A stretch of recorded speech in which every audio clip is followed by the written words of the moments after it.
Jeg vil herved ønske dere alle velkommen til nok et stemmemøte. I denne anledningen skal vi stemme over skatten.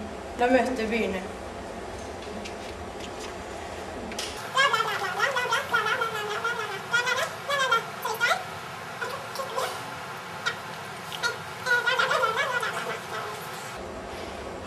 Ja, hvem er for at alle stemmene skal betale skatt? Vi er for. Vi er imot.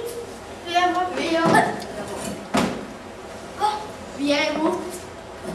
Vi er også imot.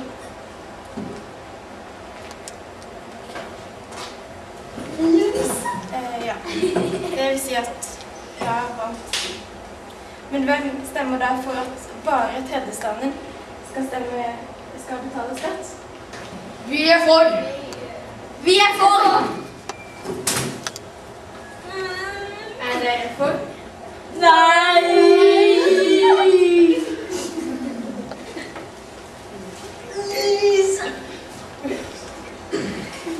Ja, da blir det til. Da fortsetter det sånn at bare tredjestanden betaler skatt.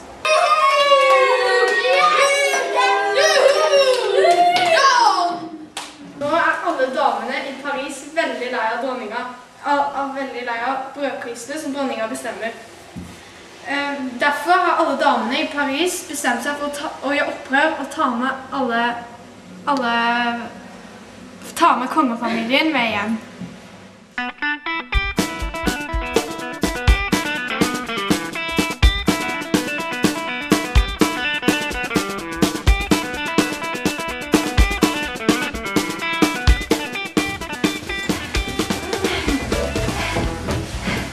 Vi vil ha billig brød!